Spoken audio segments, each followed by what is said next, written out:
Playwright Thomas Lanier Tennessee Williams was born in what U.S. state? Now, this is clearly a trick question. Because See, the answer is not going to be Tennessee. This has to be one of the best trivia questions I've asked. It's not going to be Tennessee. Well, you don't know that. It could make you... This question left that in like to fool you, to think it's a trick question, but that maybe it's not, you know? But then you wouldn't... You saying that is... It definitely is not going to be Tennessee, because you're trying to then lead me back to maybe saying Tennessee. Unless it's a mind game. You don't know what I'm playing right now. I'm all over the place. You could be playing three-dimensional checkers over here. Not chess, but checkers, yeah. King me. All right, here we go. Here's my answer. I'm going to go left field, Montana. It is Mississippi. So close with the Start M. with an M. Yeah, but no cigar. Well, Jeff, you wanted me to guess where you were. Yep. Well, first of all, it's been... what's just contextually what information do you have? So you you sent me a recording earlier, like I want to say like 15 minutes ago or something.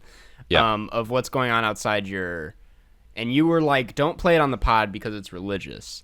And I need you to understand. I'm first of all too dumb to understand what is going on in that message. I don't actually get it, but I'm trying to put together what I do know. And I don't, well, I'm like, it's a Saturday. What religions celebrate on a Saturday?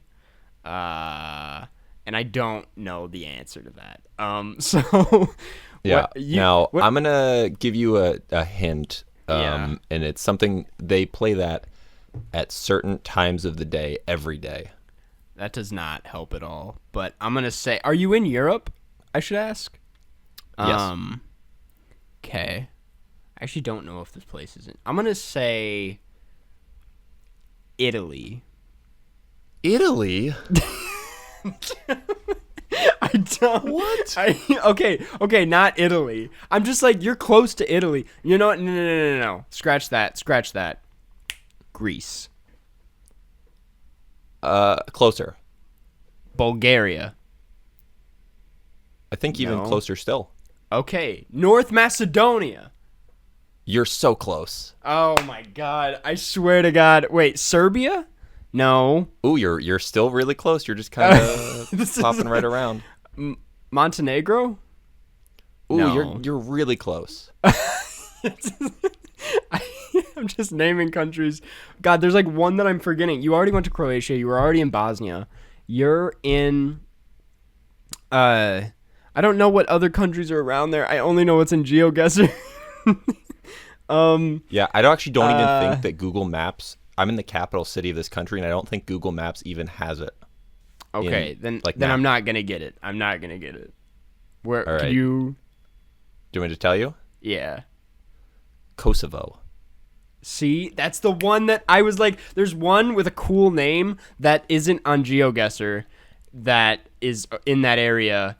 You're in Kosovo. I'm in Kosovo. I'm in Pristina, Kosovo. How is Kosovo? It's interesting. So Kosovo is actually the country that has, in like surveys, has the highest opinion of the U.S. of any country in the world. What's like how do you quantify that? So it's like, if people who have like a positive idea about the U.S., right? And it's like they take polls. Mm-hmm. So Kosovo routinely has the highest level, and it's because the U.S. helped Kosovo exist. Kosovo has only been a country very recently. It's one of the most recent countries in the world. It used to be a part of Serbia.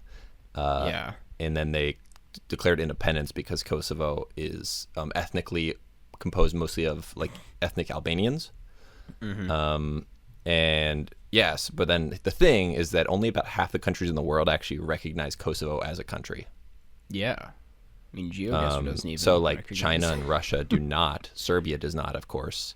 Yeah. The U.S., of course, does. U.S. was one of the first countries to recognize them. So they have there's actually a statue of Bill Clinton in the city I'm in. They love Bill Clinton here. Fascinating. I admittedly don't know anything about Kosovo, so this is all very interesting to me. Yeah, it's an interesting place. Now, the thing is, it's kind of because the countries all that border Kosovo recognize Kosovo, except for Serbia, of course. So Serbia still claims Kosovo as part of Serbia. Mm-hmm. So you actually, I couldn't enter Kosovo through Serbia. You can do that, but then you would have to leave again through Serbia. Because then, if you like go from Serbia, you get your stamped passport. If you enter Kosovo, they don't give you an exit stamp. So then, if you ever go back to Serbia, they could look at your passport and claim that you never left, and then they could arrest you for overstaying your visa. Wow, that's messy. That's So I had to. And the thing is, I'm traveling actually with this German guy I met for the last like couple weeks. I met him in Slovenia, and so then I've just been he's a car, and we've just been driving around Europe. That's crazy. What's his name? Unless you don't want to give out his name. Yeah, we'll keep it Paul. Yeah, it's his name starts with a J as well. Okay, cool. Yeah, I'm lighting a candle. Sorry, I was just it's moody in here. Getting in the mood. So I met this guy in Slovenia. Then we traveled into Croatia, and then we went into Bosnia into like a lake with his other German friend who was there for a bit, and then we went back into Croatia and stayed on an island in Croatia called Brač. Then we drove back into Bosnia and went to Mostar, which was really interesting, and then up to Sarajevo. Then 2 days ago or so, we actually drove for about 9 hours. We were going to drive through Montenegro into Kosovo because of the reason I pointed out. Yeah. But then we accidentally took a wrong turn and didn't realize on the GPS. So then we actually accidentally drove into Serbia. Because we got to like right before the border. I'm like, wait a second. Yeah. And then we realized that if we were going to then circumvent Serbia, it would have taken an extra 2 hours. Yeah. So then we just went to Serbia for a couple hours and then left and then went down to Montenegro and then up into Kosovo. Wow. That's a lot of traveling. Are you still with this guy? Like, is he? Yeah, this is a room where this bed up here. Is he up there? In. Oh, he's not up there right now. It's like this. Yeah, that'd be really funny if everybody's trying to sleep and you're just like, yeah, the mummy. Yeah, that's why. I wanted to make sure we like finish this podcast before 11 p.m. local time. That's the hard out. Yeah. Okay. Yeah. But yeah, so it's been a good time. But the thing is, since I've been traveling around the Balkans, in the last couple of weeks, kind of the COVID cases have been going up here. So I'm actually the day after tomorrow, I'm gonna fly out back to Western Europe for a bit. Nice. Before going back to the U.S. Nice. Where are you planning on going? I was gonna go into Albania. Oh, sorry. I was gonna say, where are you planning on going in Western Europe? At least I'm gonna go back to France, because I applied to get finally the COVID pass there, so I'm hoping they get that to me. But I'm flying into the Basel airport, which is technically in France. Nice. It's like an airport that's on the border of Germany, Switzerland, and France, but it's technically in France, and you need the French COVID pass to take domestic flights. Yeah. So to take any other flights from France within France, since even though it says it's the Basel airport, I would need the pass. I don't know. This is probably not that interesting. No, I'm just drinking my tea. Yeah, but anyway, so I'm flying at least back to France to start with. And I might go one more place before going back to the U.S. Wow. Well, damn, Jeff, a lot has happened in the last. That you basically just gave explanation for why we haven't put out a podcast in a while. Yeah, I've been all around. Yeah, it's 2 days ago I was having lunch in Montenegro.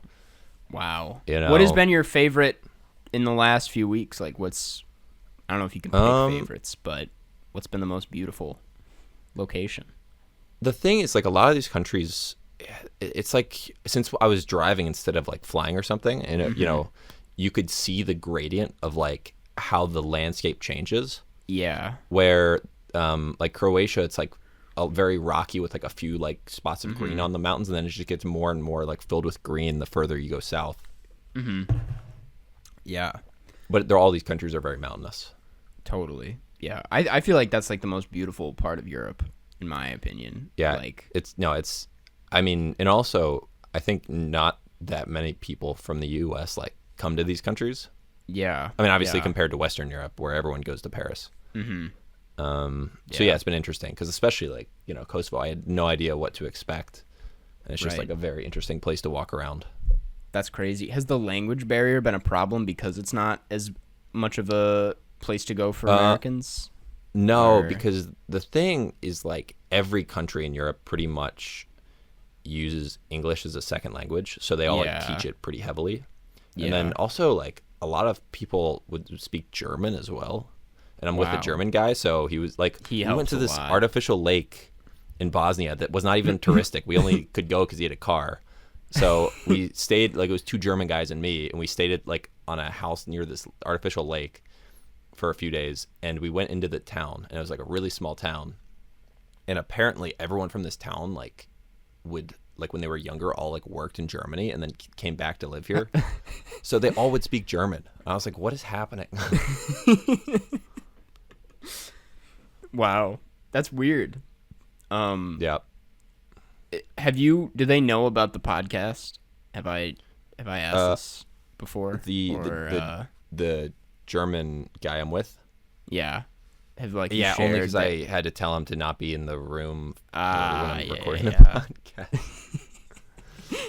That's awesome. That's really great. Yeah. But yeah, okay, here's the thing. Enough about my trip. Karsten Rundquist, you went on your own trip. That's what's so funny about this is that while you were doing all of that, I had my own little road trip adventure, not with a German guy, but with my girlfriend and their friend. But I did that in the East Coast the last week or so. I got back 3 days ago. Yeah, famously, you are not from the East Coast. Yeah, if you know one thing about me, it's that I'm not from the East Coast. You're not an East Coast guy. You're not one of those assholes. Hardcore Midwest. Throw up those M's. We drove to Rochester. It was like a 2-day drive. We drove to Rochester, New York, stayed over there, and then drove all the way up into like the middle of Maine. We stopped in like Portland to like check that out. And Portland's a beautiful city, I will say. Yeah. I have a cousin that lives in Portland, Maine. Yeah? What have they said like about it? She's a photographer, so I see lots of photos of Portland, Maine. I guess there's a very famous lighthouse. Yeah, we were really close to that lighthouse, but we're too tired and we're like, let's just go to the Airbnb. So I did not actually see that lighthouse. But I did see some pretty cool parts of Maine. We went to Acadia National Park for a day. That was really beautiful. And I stayed in Hancock was the name. I stayed in Hancock. That's where our Airbnb was. And then the campsite we stayed at was called Shudik. But it's what? It's why pronounced are these things named like that? It's pronounced Skudik, but we kept saying Shudik. And also, when I was there, I got bored because there wasn't a lot to do. So I was like looking up at the main map, and there's a town called Poland, a town called Paris, a town called West Paris. Like that's an entirely separate town. Yeah. And Norway, and they're all within like a 5-mile radius of each other. And I just thought that was fascinating. Yeah, so clearly they just thought that was funny or something. I don't know. They made Paris, Texas. They were clearly no one's talking about Paris, Maine. Yeah. You should make that film. I should. Paris, Maine. But anyways, we stayed in Maine for a while, did camping, and I am not a camper. I enjoy the wilderness, but I do not enjoy sleeping in the wilderness is what I learned. Pretty tough time, especially considering it stormed throughout the entirety of one night, and there was a leak in the tent that didn't get me wet, but it got my brand new shoes wet. I had it better than the other guy I was with, though. His pillow got wet, so that was unfortunate. That's not good. And then we were gonna... Okay, sorry, I didn't just to interrupt for 1 second, how new were these shoes? They were like 2 weeks new. Like Ooh. 2, yeah. So, anyways, we were gonna camp, and then the final leg of the trip, we were gonna go to our friend's cabin, her parents' cabin, which you have to get there by boat. It's like a 20-minute boat ride onto a remote island that doesn't have electricity or anything. So we would have had to like bring portable chargers, and we would have been there for like 3 days. But what happened was a hurricane was coming towards the East Coast, Hurricane Henry. It is the first hurricane to hit Maine in 31 years, and it was there when we were there. So I did not go to the island because I was like, well, that's not the place. Because they were like, if you go to the island and then the hurricane hits, you will not be able to get off the island until the storm is over because you can't take the boat.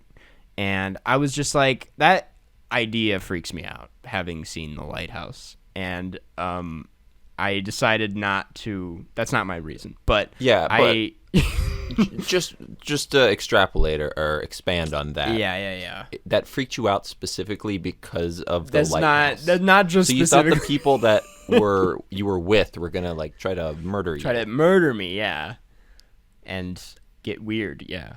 No, I was like, if I have a nut allergy on this island, I will die, is what I was thinking. Which they weren't gonna let that happen. The people that like had the cabin were very like cautious, but still, I was like, the idea of that being a possibility, I'm like, that's a nightmare.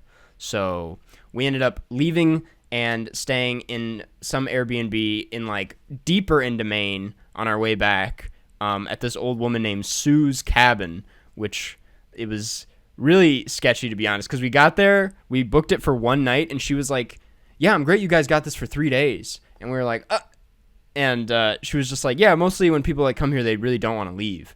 And I was like, we're gonna die here. But she ended up being pretty nice. So it was like Ma. It was like Ma. It was literally like Ma, yeah. And she was like playing us songs on her guitar. She was giving you tons of alcohol. Yeah. She's like, booze up. She was pointing a gun at you. The nearest grocery store was like 45 minutes away. Like, she lived in the middle of nowhere. But anyways, we did that, and then we drove back and stayed in Pittsburgh for a night, which, let me just say, any Pittsburgh listeners, amazing city. I really liked my time in Pittsburgh. Pittsburgh is cool. I've been to Pittsburgh many times. Like, my mom's entire family's from Pittsburgh. My mom is from Pittsburgh. Wow. You do seem like someone that is familiar with Pittsburgh. I don't know what that vibe is, but you give off that vibe. Yeah, I have been there probably a dozen times. Wow. It's a really beautiful city. Like, great bridges, and it's fun that it's like located in the middle of like all these hills and woods. I'm just like, what a unique Did you town. go up the vernacular or one of the vernaculars? I did not. We didn't go. Ooh, we didn't have a lot of time there. I had less than 24 hours fair enough. there. Yeah. But yeah, that was my East Coast road trip. Not as crazy as yours, but still, I got to see a lot of states. I would say Vermont was the most beautiful. We had Vermont is very beautiful. It was really great. And then I drove through Vermont all the time. That's wow. See, that's the thing. What I realized from this trip was that I want to go back to a lot of these places and spend more time there. Specifically Pittsburgh and Vermont, I would say, were really beautiful. But yeah, I knew today was going to be a long intro, which is why I came prepared with a news segment, but we don't need to get into it. Let's touch on it. All right. A total of 0 people have asked for our take on this story, but have you heard about the Nirvana baby? I have heard about the Nirvana baby. That news has made it to the Balkans. I was like, we're honestly a few days late, and we're going to be even later with it because this is coming out in like a few more days, but I wanted to get your take. I feel like everyone who's heard the story has the exact same take on it, which is why it's like I wouldn't be surprised. What if you were randomly like, yeah, he should sue them? Yeah. I'm like, you know how many people saw his baby penis? Millions. You should get $1 for every time someone's seen his baby penis.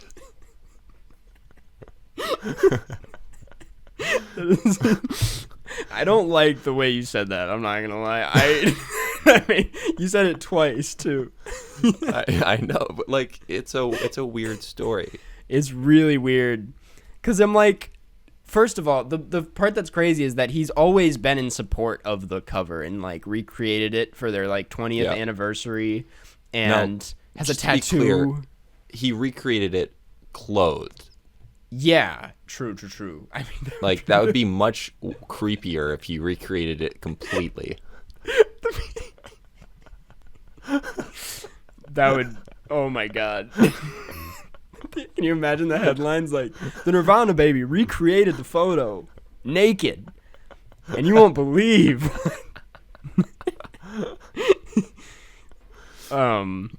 Yeah. I'm just like, that. It's really like embarrassing. I don't know if he like thought this would go under the rug, but like the fact that it's been talked about by like every major news outlet is so funny, and everyone's I'm just like, at what cost? Like, how bad did you need this money?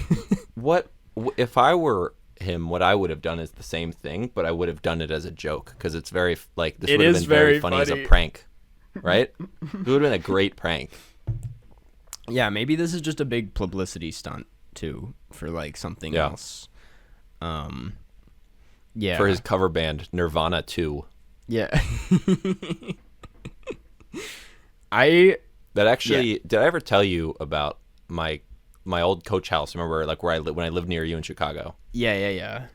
You had like a studio. How there's a band that used to live there. I think I might have mentioned that at some point. Mm-hmm. And yeah, they were called Busker Soundcheck, and they used to open for Smashing Pumpkins all the time in Chicago in the 90s. But the guitarist from that band later went on to form the nation's leading Led Zeppelin cover band. And it was just called Led Zeppelin 2. That's so funny. Like a few years ago, they played at one of the Roscoe Village, I think like Retrofest or something. I think they played it. Yeah. Dude, that's really good. I imagine like their posters, the 2 is just like really tiny in the corner so that like anyone catching it, they're like, oh, it's the cover band. That's really funny. Yeah, I don't think that's what this guy has in mind. No, probably not. But I think he just wants some free money. Yeah, I don't know. I couldn't even. Yeah, his quote. I don't know if you've read the quote. The quote is really funny. He said, in a different interview that year, he said he was angry that people still talked about it. Quote, recently, I've been thinking, what if I wasn't okay with my freaking penis being shown to everybody? I didn't really have a choice. Unquote. End quote. The thing about that is, like, I think there is almost a valid argument in there, but like, seeing naked, like, obviously, I think the only real, like, issue you can have comes from, like, you know, pedophiles could see it, right? Which that's kind of off-putting for sure. Because definitely, like, yeah, I think that's like the best argument he has is like, obviously, it's like mentally you have to be like, oh, pedophiles are looking at this. Yeah, exactly. And that's the thing. This article by whoever is like against it. The lawsuit is not a typical child pornography case, said Mary Graw Leary, a professor at the Columbus School of Law at the Catholic University of America. Nudity of a child alone is not the definition of pornography. The typical child pornography that is being seen in law enforcement and pursued in the courts can be violent. The children are young, and it is very... this is not that. Yeah. You know what I mean? No. This is an album cover. Yeah, it's just a weird story, and it's like... Yeah, I don't know. That's I guess our take on that. Looks like that baby is still reaching for the money, you know? Wow, that's honestly, that take right there is why people come to this podcast. That's what it's all about. Speaking of money,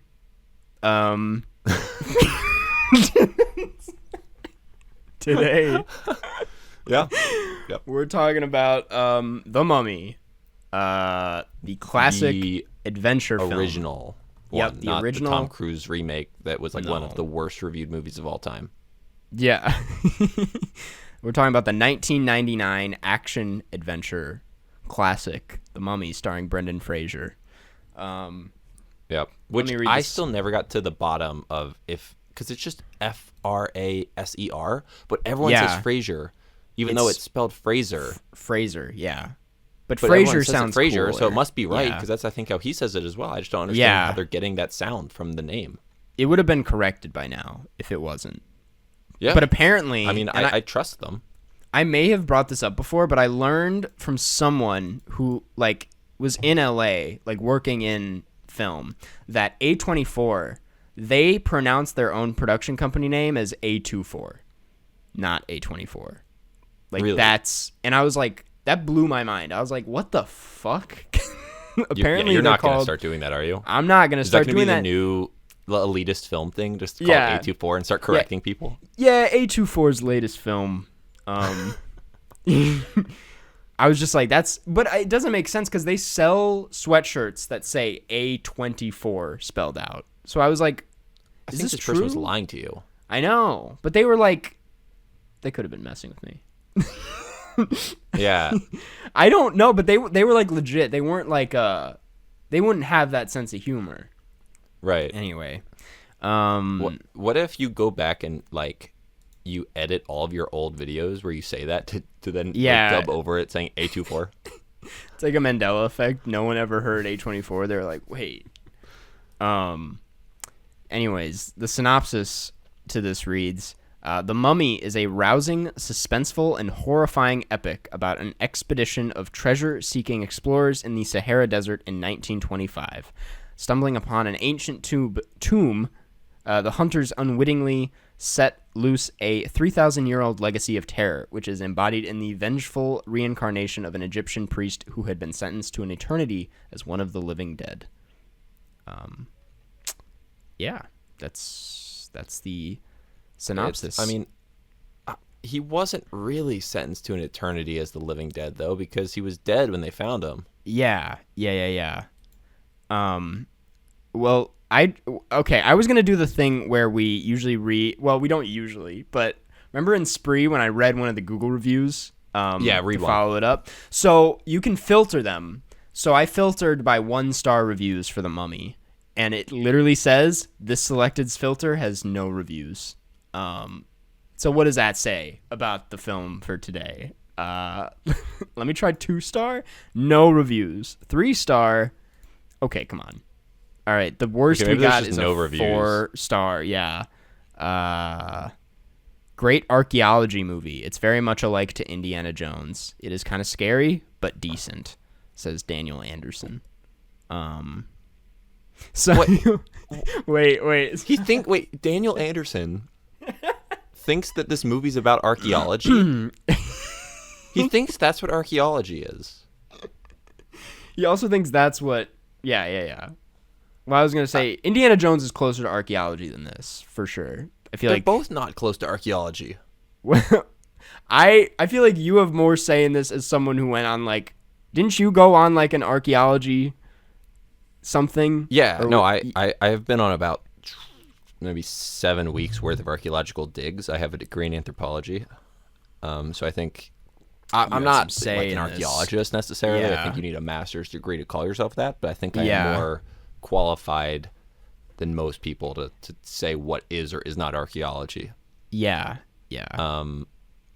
This is not at all what archaeology is. Like, this is like, the people that you don't have find the mummies. Submersibles where they dive down and get like they look for shipwrecks and try to like recover gold from like Spain or something. Yeah. Like that's what similar to what this is. It's just like treasure hunting. It's not they're not doing any science. Do you think this you're would just be looking for things? Do you think this would be any good if it was like an accurate archaeology picture? No, archaeology is so boring. Why do you think I don't do it doing anymore? Science all over. I will say the only thing that resembled archaeology was when Brendan Fraser stole the kit to give to. I'm liking the names aren't really important in this film. No, they're not. You just know there's that one kit resembled an archaeology kit, but did they ever use that kit in the film? No. Not a single time.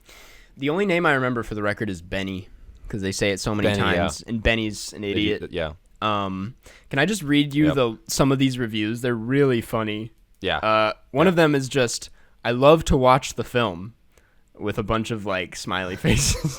No. Okay, the type of people that review films on Google are actually like the funniest thing ever. So funny. This one is very entertaining with super computer animations effects. Was this Google review from like 1999? This one it has everything. Thrill, suspense, fantasy. Picturization is fantastic. Must watch. You don't hear picturization on Letterboxd that often. A rollicking good action horror adventure film. Grab a big bucket of popcorn and prepare for a good time. Says Barry Sheridan. You know that you probably could make a Letterboxd account where you just take the funniest Google reviews and just repost them on Letterboxd, and it'd be like one of the top 10 accounts on the website. So successful. This username is Flame Hank, spelled. Actually, no, it's correctly spelled. I thought I saw a Y in there. It's actually the most coherent review. Watching this in 2020, I must say it's pretty impressive. However, there are quite a few flaws, but The Mummy was really cool and scary, which was awesome, even though I hate horror movies. Recommend. Okay, why isn't Flame Hank on Letterboxd? I know, because Flame Hank... to get a serious review. Yeah, whose profile picture is a flame, for the record. Flame Hank with the flaming reviews. But Hank did not even mention the picturization.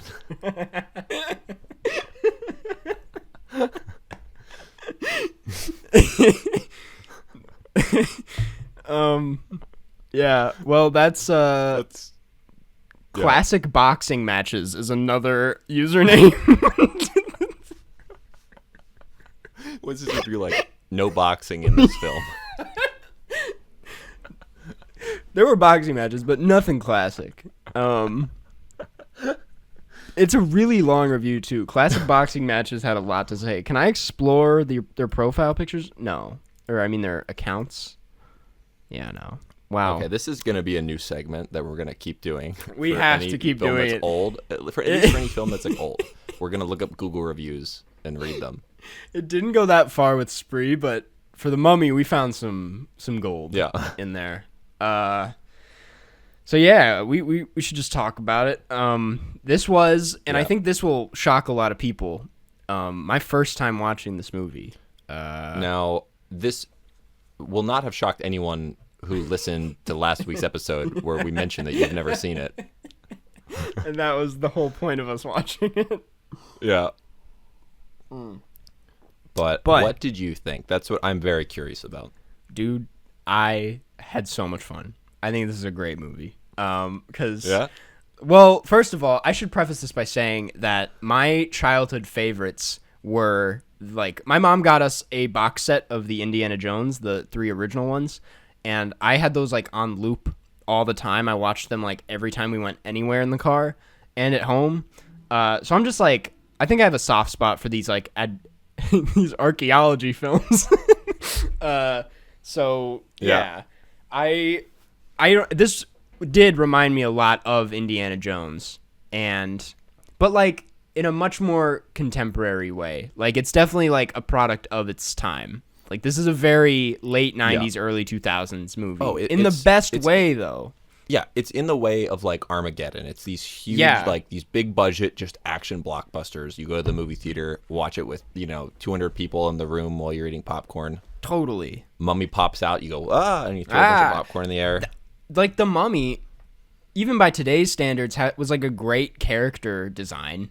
Like it was genuinely like kind of, didn't actually scare me, but I was like, this is unnerving. Like it's a great like creature. I'm just like, yes, I agree with all these Google reviews. Like it's pretty dated, but not in a way that's like, that turns you off. It's like. And what do you think of the picturization? The picturization was great. It had amazing picturization. I hope we start like a wave of people using picturization in Letterboxd reviews. For this movie, after we record this, I'm going to go to Letterboxd and just type amazing picturization for my review. Mine's going to be I love to watch the movie. It's just We're just plagiarizing. And yours is going to go right number one review. I love to watch the movie.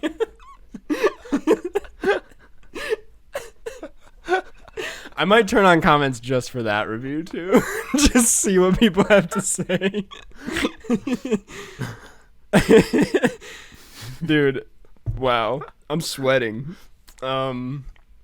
Yeah. Did you rewatch the movie for this episode? Oh, Jeff? yeah, of course. Yeah, I figured. Absolutely. I wanted to. That's the actual only reason why I suggested we watch this, so I had a reason to watch it again. That's what, and I understand that. Like, now, from now on, any excuse I have to rewatch The Mummy, I'll rewatch it. And there's 2 sequels. I know, The Mummy Returns and The Mummy Tomb of, what's it called? The Dragon Emperor? The Dragon Emperor, yeah. Both of which were terribly received, I think so. Now, I want to say Mummy Returns at least has, like, you can have fun with it, and it's like some of the enjoyment of this film. I suggest watching that movie if you like this. I mean, I think you won't maybe love that one, but you'll be like, okay, this was at least fun enough and it was worth it. I thought we could watch all 3 of them for this podcast and hit them off. Yeah. Because I think that would be kind of fun. Because, I mean, actually it would be, because the third one is genuinely terrible. Yeah. Well, I'd love to, watch awful. Our reactions just slowly devolve into... Yeah, because I have not watched any of these in probably 5 to 6 years, so I can rewatch all of them. I don't remember. I just remember my general impressions of them. I don't really remember any specific scenes. Mm-hmm. I had so much fun with this movie. I'll commit to a box set and buy all 3. Now, I will say I own the box set. I own the trilogy on Blu-ray. Well, that's not surprising at all. Yeah, cool. Well, let's talk about Brendan Fraser, I guess. Let's do it. He was really, I mean, I'm not unfamiliar with Brendan Fraser. It's crazy, though, that I had a very different history with him, because my experience with Brendan Fraser was George of the Jungle and Journey to the Center of the Earth, which is another movie we should watch for this podcast. Yeah, we should. It'd be a really fun one. Okay. Would you agree his performance in this... I guess, which of those 2 films do you think that this performance was closer to? Probably Journey to the Center of the Earth, right? Because George of the Jungle is just goofy, and it's a kid's movie. Was honestly a test. It's obviously Journey to the Center of the Earth. Yeah. If you said George of the Jungle, I was going to be like... Yes. Because he just run into trees in that movie. It's like an obvious answer, but at the same time, he's very goofy in this movie. He does the same face for the whole movie, where he's like... Yeah. It's like just really like showing as much of his bottom teeth as he can. And it's so... It works. It's so funny. I know, this movie is just like so fun. It's so stupid. Brendan Fraser's performance, it's like Indiana Jones if he was like drunk the whole time. Yeah. It's Indiana Jones if he was on like coke or something. Like he's really not as smooth as Indiana Jones. But he's still like so charismatic somehow. Yeah, he's a great action star. There's like that one move in the end where he's like fighting one skeleton or mummy, I should say. Right. And he like does this without even like looking and hits the other one. Yeah. And it's genius. I'm like, oh my God. Yeah. Yeah. I love it. And also, whoever did the wardrobe for this film nailed it. Mm-hmm. He looks so cool in this movie. His hair looks fantastic. Amazing as well. I mean, that hair is like a trend nowadays. It's like a Gen Z thing, which is funny because Brendan Fraser's been doing the middle part. He just looks really good. But yeah, I'm excited for the Brendan Fraser comeback that we're currently in. We will say we absolutely thought his performance in the No Sudden Move was, No Sudden Move was pretty bad, but I think that's also because they were just like that casting was kind of forcing him into a role. Totally. It was kind of like just he's easing a him comedic into actor. Yeah. I think that I guess we're gonna see in the future if he can like pull off these dramatic roles. But that one was like also a period piece as well, which is like the hardest thing to act is like this very muted period piece role he was given. Yeah. So we'll see. Well, that's the thing. I don't know how comedic his performances are gonna be because all I know is that he's like the lead in a Darren Aronofsky film, which historically aren't the funniest movies. I'm saying that's like for me historically, I view him as like a comedic, like an action comedy like blend. Yeah, because Looney Tunes Back in Action was like a similar action comedy adventure. Mm-hmm.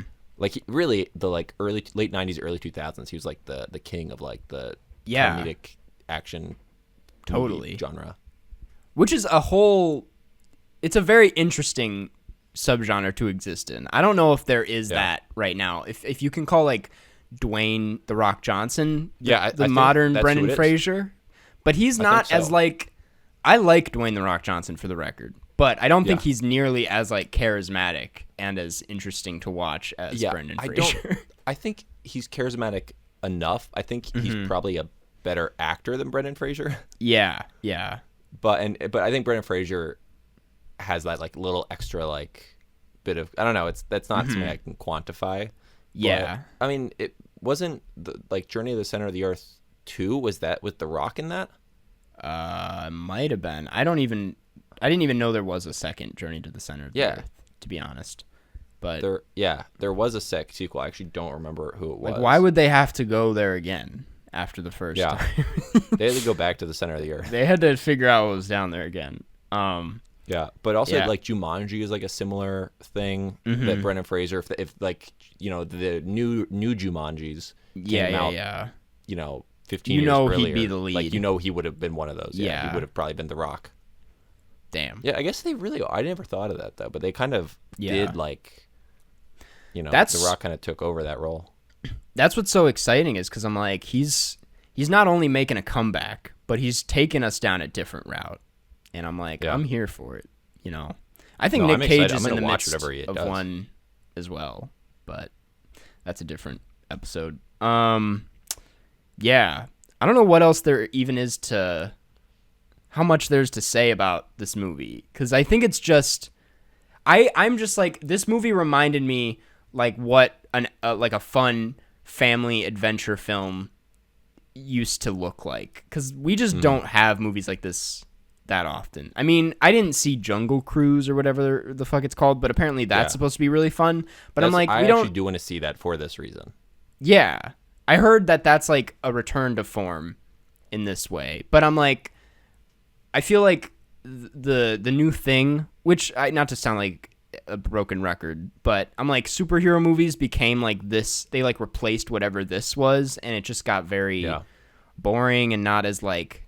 Because there's this thing is so stupid and cheesy, but it knows that, and it has so much fun with it. And I'm like, that's what makes it so good. It's I don't know. I like had so much ride fun at with Disney it. World. Exactly. Yeah. Anyway. No, I completely agree, and that's why I like this movie. Okay, did you ever see Roger Ebert's review of this film? No. Oh, Google Is it bad? Google it. Let me see. Right. The first result is like great picturization. I'm like, whoa, even he used that term. Roger Ebert, The Mummy. 3 stars. There is within me an unslaked hunger for preposterous adventure movies. I'm not going to read this whole thing. No, just like the gist of it. Just the first. Okay. Let me skip to the last paragraph.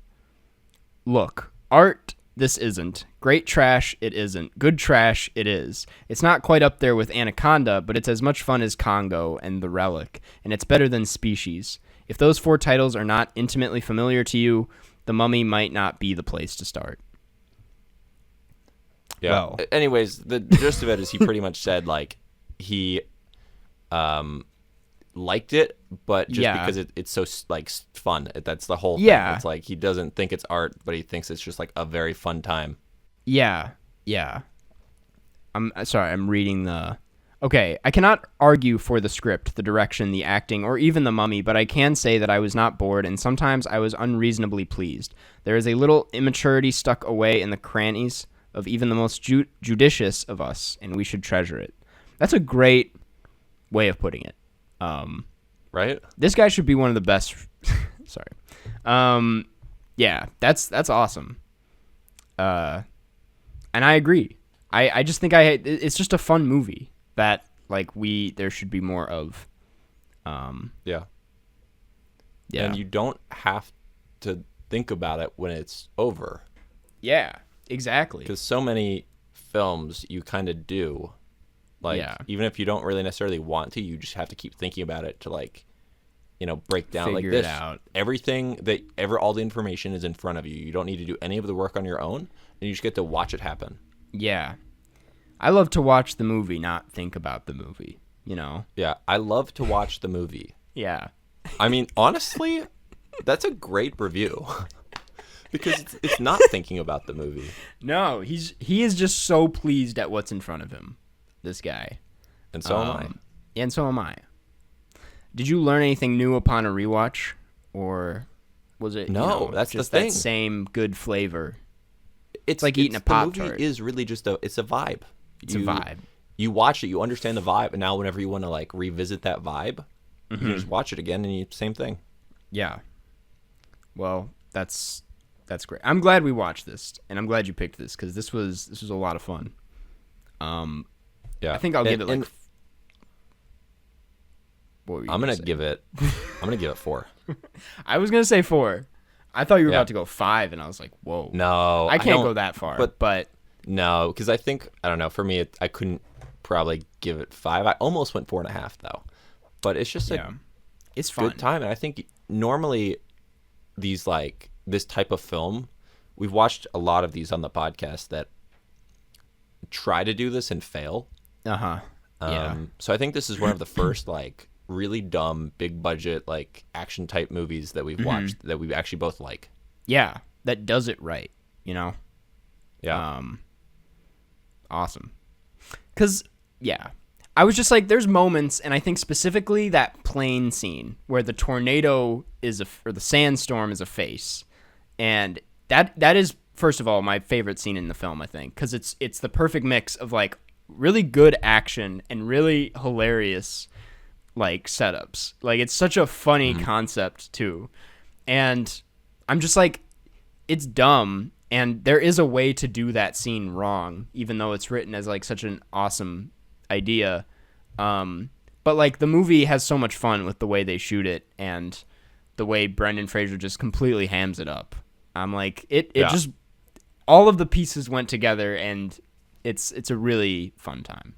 And the character Winston is the perfect he's complimentary character. Yeah. So we're both going 4s, and good movie. It's on HBO Max if anyone wants to. Everything's on HBO Max these days. On my shelf. On Jeff's shelf. Yeah, you go over there and watch it. In the Blu-ray box set. Yeah. If you're ever if you're ever in my apartment or house, wherever I'm living. Let's get into the questions, because we got a few of them today. If I can find them. This first one comes straight to you, Jeff, actually. It comes from Donal Mooney, and it is, Jeff, who do you think is the best soccer player of all time? Of all time? Now, here's the thing. Right. Some people really like to glamorize Pele and Maradona and older players who played in who these men are. 60s, 80s, that time period. Yeah. Here's the thing. Quantifiably, just you can look at statistics, and the game is much faster now to the point where no one who played before the last 20 years even has a chance of being the best player. They just don't have the conditioning. The game's different. The stars now would have absolutely dominated if they played in the 70s. Yeah. If with their current conditioning. So for me, I can't Pele for sure, not the best player ever. Now saying that, the answer really has to be Messi or Ronaldo. Yeah. Who you probably do know about. I've heard those names for sure. Yeah. seen kids at my school with the jerseys. Yeah. So I think that just, and I have to go Messi, because I'm a Liverpool fan and Ronaldo played for Man United, so I would never say he was the best. And also, he's playing there again. He actually just announced after 12 years of him being gone, he's now back on Man United as of yesterday. Hell yeah. Well, that's great. He's 36 now. Damn. That is actually really old for an athlete. It's very old, yeah. I feel like. It is. Interesting. Have you seen like those Tony Hawk video? Tony Hawk's like performing all of his tricks for like the final time because he knows he's like not going to be able to skateboard soon. Yeah. I don't know how he still can skateboard, honestly. I know. Like 50, right? Yeah, and he's doing some crazy things. Yeah, it's nuts how his bones don't all just shatter. Yeah. But I was like, that must be I think that's a really like interesting and beautiful way of going out. Like being aware of your last tricks.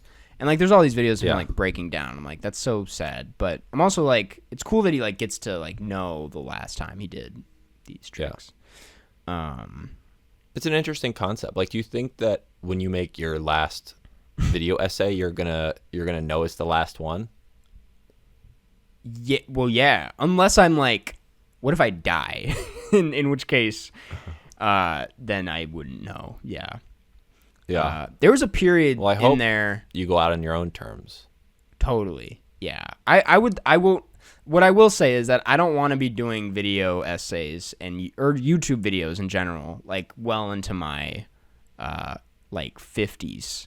I would imagine I would make the switch over into something else before then, whether it be like editing, like holograms or something. Yeah.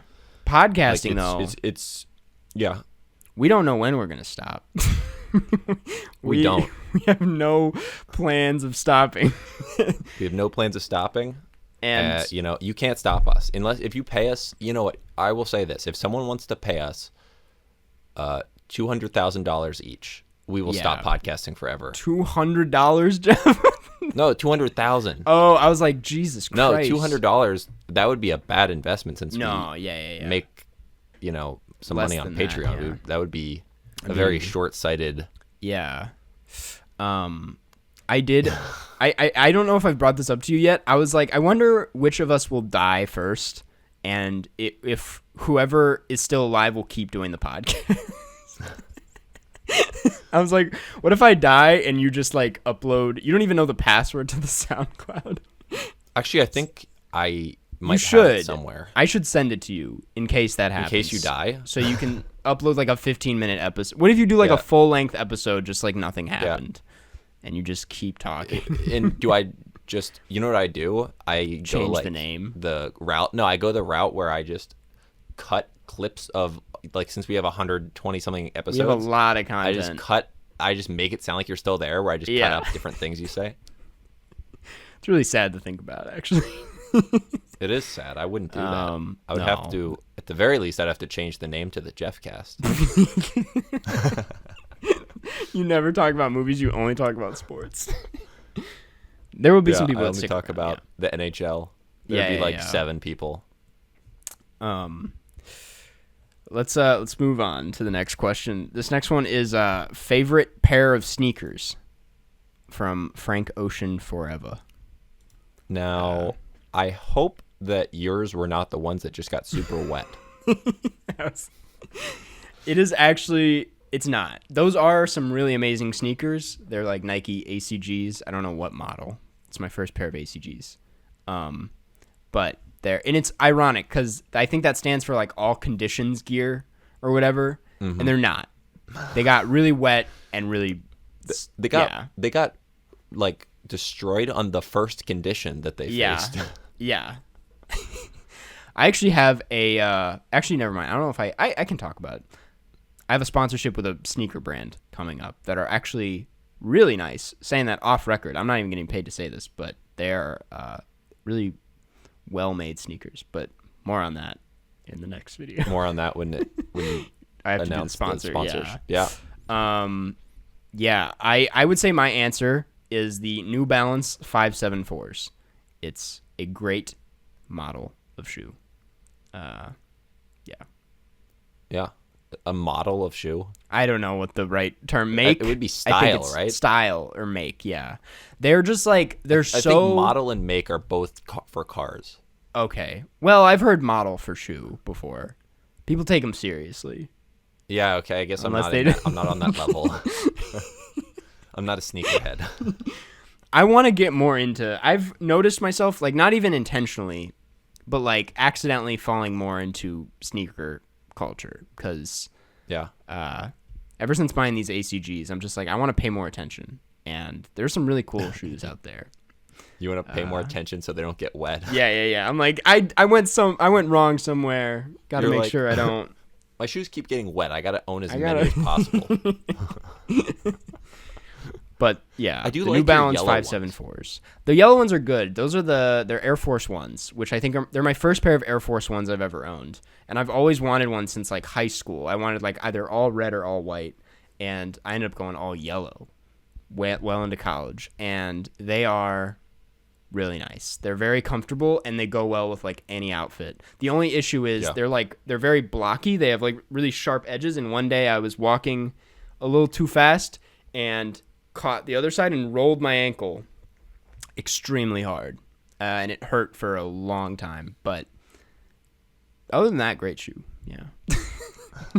They're like, I almost broke my ankle, but nothing negative to say other than the fact that my ankle almost snapped off my leg. Permanently damaged. Yeah.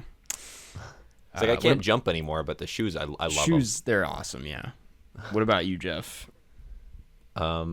So I've been traveling for like 2 months now, and I only brought one pair of shoes, and now they're like the back of them is almost falling off. And I actually have only bought one pair of shoes in the last 2 years, and it is these shoes. What kind of shoes are they? Are those? I've talked Nikes about them before they're like the Nike very lightweight like Flyknit. They're cool. I really like those shoes. To be fair. Yeah, mine aren't cool anymore. They're actually super messed up. Yeah. They were cool, though, when they were new. Mm-hmm. Very comfortable, though. Incredibly comfortable. I've walked hundreds of miles in them. They have a story behind them, you know? Yeah. The story is that there's a hole in them. You know what shoes fall apart really fast are Vans. I used to be very into Vans in, like, high school and my first 2 years of college. But I had to like stop wearing them because after literally like 3 months, the soles would just start getting ripped up, and the bottoms would just get destroyed, and it's very weak shoe. That's a good business model. To keep buying more, I know, because I bought a lot of Vans, and I don't buy that many New Balances. I maybe go through one a year, but yeah. Yeah. Yeah. I mean, it's kind of like, you know how there's the claims of people that tire repair places, they throw like nails on the road. Oh, so that the people it's similar with the Vans, so people have to go there. So it's like Vans just keep making their shoes break down, so you have to go buy more Vans. Yeah. Or the Vans people throw nails on the road, so that their Vans get giant holes in them, and their car gets a hole in the tire.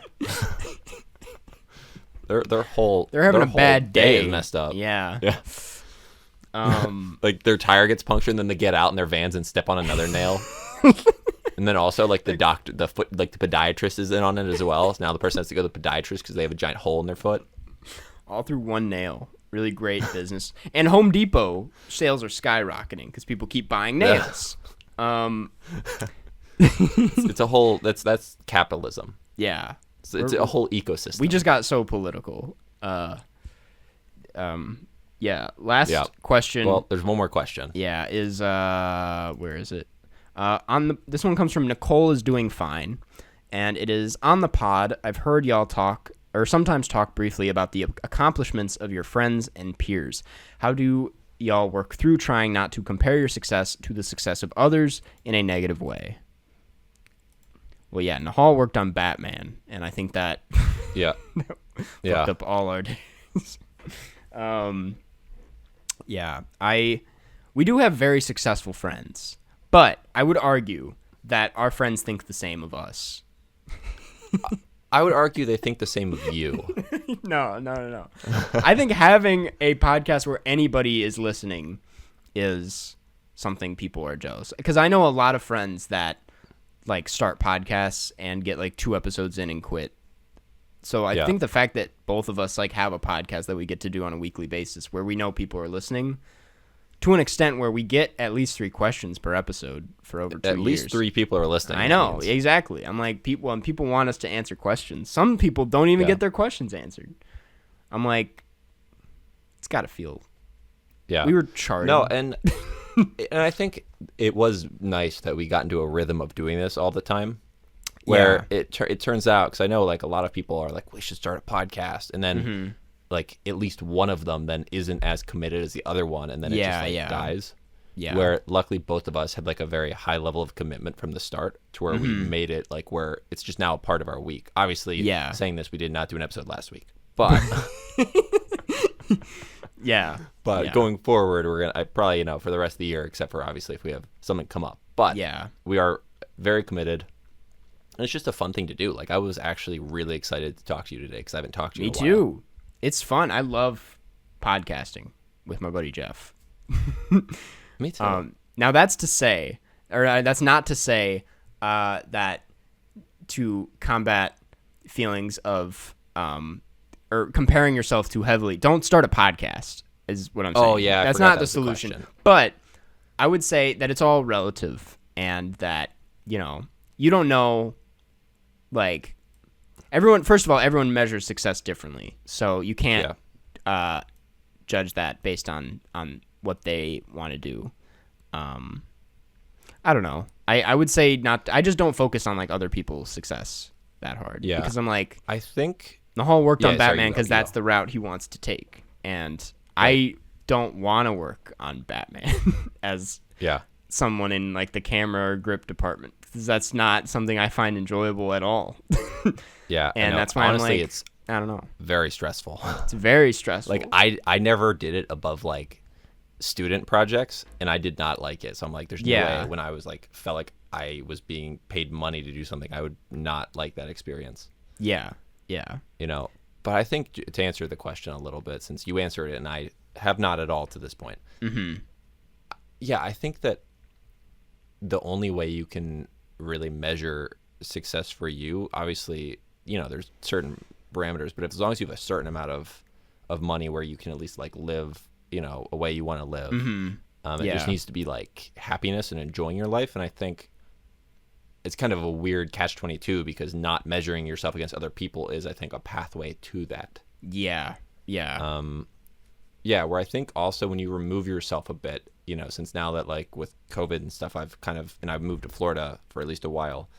I kind of took myself out of the environment I was in for 5 years in Chicago, and it kind of gives you like a broader picture of like what your life is and, who you still end up talking to, when you're not living there. So it's like, I now don't talk to all the people I even talked to 2 years ago. And it's like, it kind of makes you realize that you're your own kind of, to an extent, it's like you're your own person.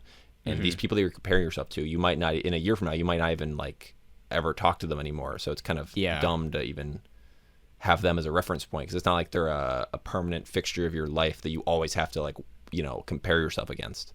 Yeah. And also, in general, I think success, is for people is not something where you're competing directly against other people, right? Like, obviously, if there's one job and you and someone else are going for it and this person gets it, obviously that's one specific instance when that matters. But normally your friend's success has nothing to do with your ability to attain success. Totally. Yeah. I also think, and this applies to like YouTube and comparing myself to other YouTubers, because I feel like that's another decent example. I used to like, when I was like a small channel, around like 10,000 subscribers by like relative to where I'm at now.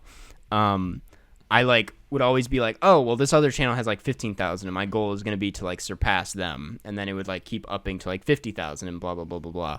And sometimes like around like, I want to say like a year or two ago, I would get like really insecure looking at channels that were below me, surpassing me by a lot. And I'm like, well, that's my fault or something. which is not the case because I'm like, first of all, not my fault, and second, like, I feel like it's just redundant or it feels redundant to like keep measuring yourself numerically because, you know, there's always just like going to be another one that you're going to want to surpass. So there's no point in like focusing on that and instead just like, like you said, enjoying it.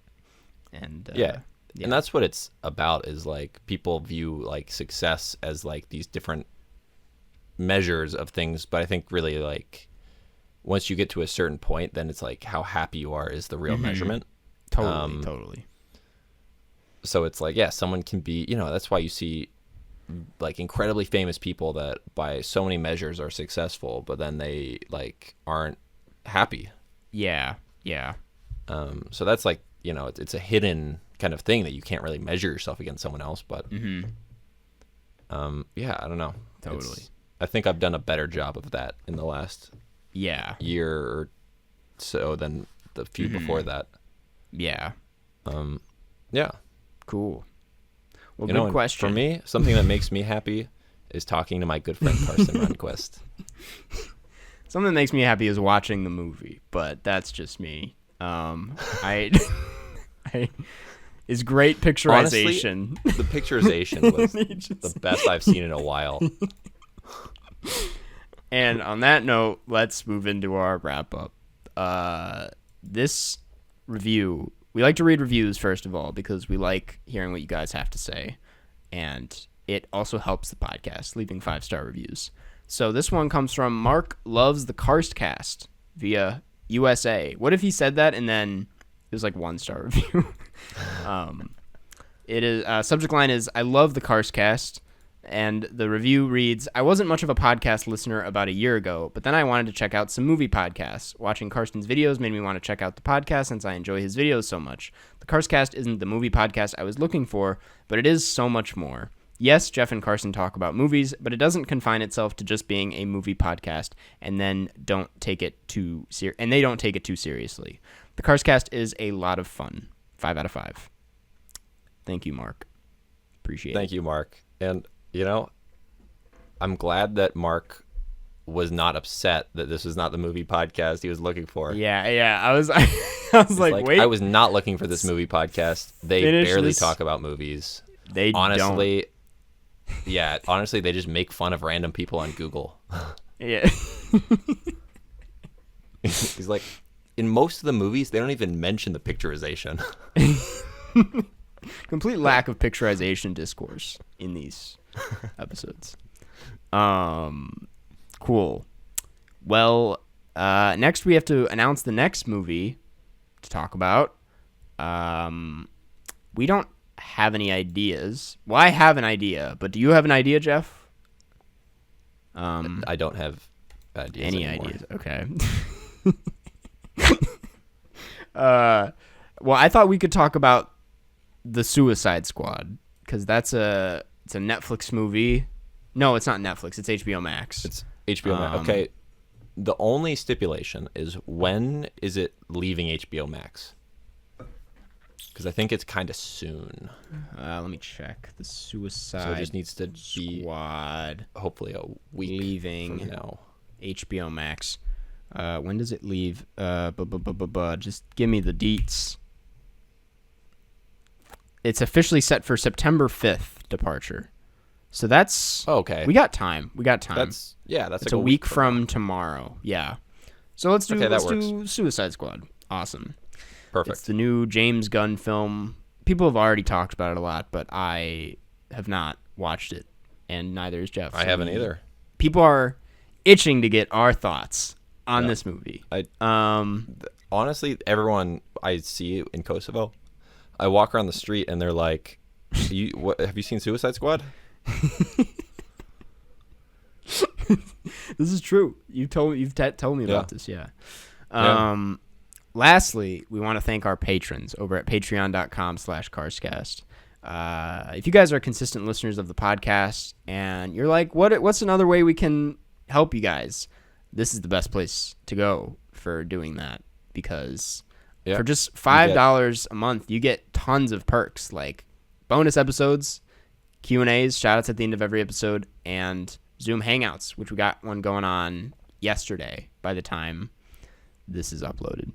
I was like, yesterday we did? Not going to go into the yesterday bit, but yeah, it's a really great place, and it's a great place to support us, or a great way to support us. Really good community. Because of Patreon, and like obviously the support over the last few months, when I get back to the United States, I'm finally getting a new microphone. Yeah, thanks to the patrons. That'll be really exciting. It is completely funded by the patrons. Guys, by fans. So if you want more improvements to the podcast, just know that's the space to contribute and help us out. If you guys get to 5,000 a month, you can actually replace me. I actually, on a serious note, I want to replace Jeff.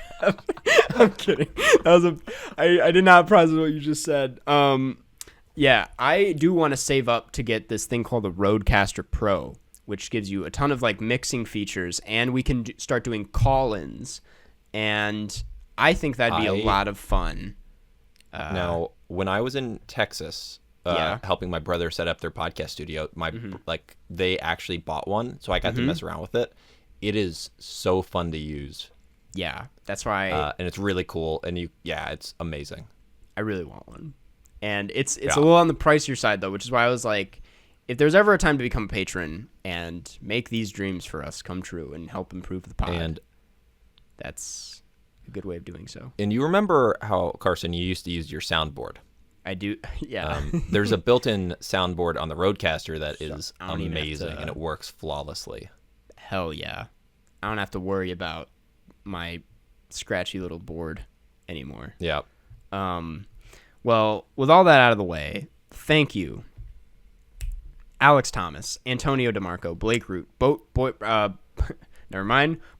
Brandon Yu, Brock Schultz, Camilla, Chuck the Duck, Daniel Cook, David Sir, Eden, Gavin Henderson, Grant Gow, Harry Remedianakis, Iva, Jaden Easton, Jacob Colness, John Van Hout, Jordan Hill, Judy S., Karsten Do a Backflip, KDT, Liv Rob, Lukewarm, Martin Deff, Mary Lee Borslow, Meridian, Michael Rennie, Monroe Page, Nora B. Parks, Riley Ost, Skylar Ermel, Sophia Arieta, Stella Perry, Supercalifragilisticexpialidocious, Smitty Werbin, Jagerman Jensen, Tom Likes Beans, Vegard Strom, Vera S. was the Monopoly Man, am now the Monopoly Shrimp, Wes Kinley, Xavier Fossier, Yusef A., and Zoe Hernandez McDonald. Thank you, everybody, for the support. Lovely group. Amazing patrons. Amazing. Well, I'm really hungry, I'm not going to lie. Like, I'm starving and have not eaten a lot today. So I think I'm going to go eat some food. And Jeff, you're going to go to bed. I mean, I'm going to go, it's almost 11 p.m. here in Kosovo. Yeah.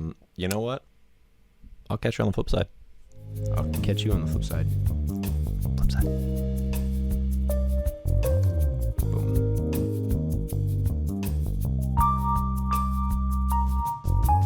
Boom.